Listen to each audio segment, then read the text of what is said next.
If you haven't heard the first part of this story, please go back and listen to it so that this part will make sense. But for a quick refresher, a man out on a military exercise with his squad saw an Aboriginal man who looked deformed. After returning to base, they found out the next day that one of the squads out on the exercise never returned. This squad was then found dead the next day. So, as mentioned before, a day later the squad was found. I wasn't there, not personally, but word got around fast. It was hard to keep that kind of thing a secret, and given how closely knit the squad was, their absence was hardly going to go unnoticed. A close friend of mine, guy I'd known even before the reserves, was one of the poor bastards that found them. 5 men, 1 woman, a full squad. They'd been... murdered is too soft a word. They'd been butchered. And I knew what had happened. This wasn't some Wolf Creek crap, not some random guy rolling up and jumping them. This was a focused, brutal attack carried out by a group of people with the ability and will to kill. But it wasn't the murder that shocked, it was the display. The youngest of the males had been stripped naked and split from crotch to chin, his innards spread eagle on the dirt. Various parts of his internal organs were missing.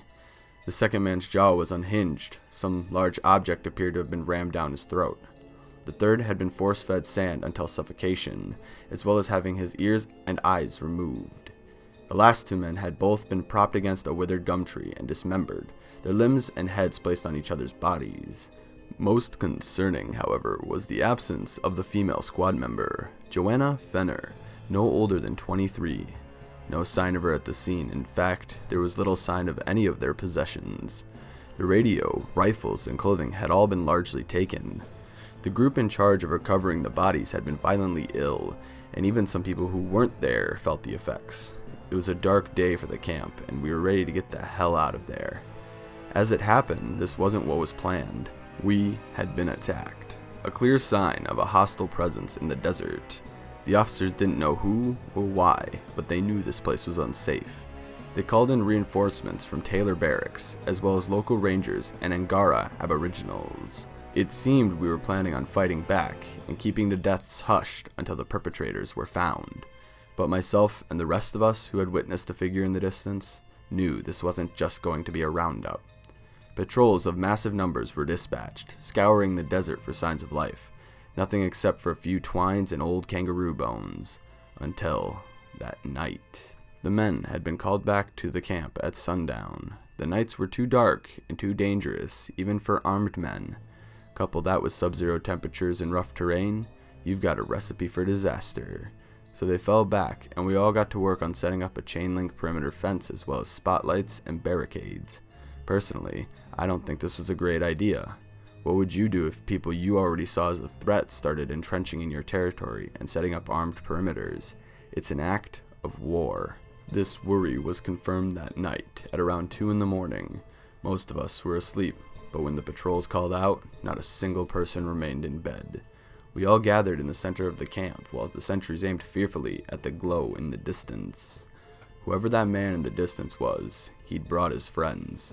The camp was completely surrounded by torch-bearing silhouettes, all as freakishly tall and slim as the one we saw in the wilderness. They made no move to approach the camp, but this was clearly a display of force.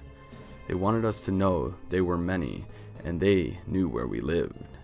We were given orders not to open fire. The last thing we wanted was an all-out attack. Instead, the senior officer called out to one of the men, not expecting him to understand. There was a faint yip in response before the torchbearers reacted. They started to scream, a horrific dirge of shrieks and flailing fire, until the torches started to fling over our fences and then square on our quarters. The fire wasn't hard to contain, but it was a distraction sufficient enough to allow them to escape back into the darkness. No one slept that night. The following morning, a perimeter check revealed a sharp-pointed branch driven into the ground, with a rancid kangaroo skull pinned to the top. We inspected the totem, only to find 3 severed fingers, clearly female, jammed into its mouth.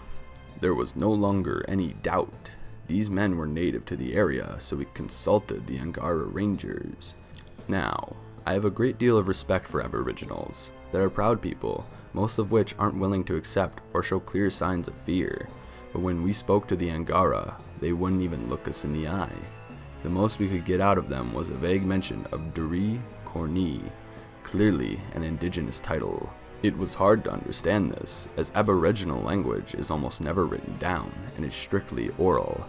After about an hour of questioning, the most experienced with cross-culture conversation and older Angara mumbled a simple but terrifying title for the figures.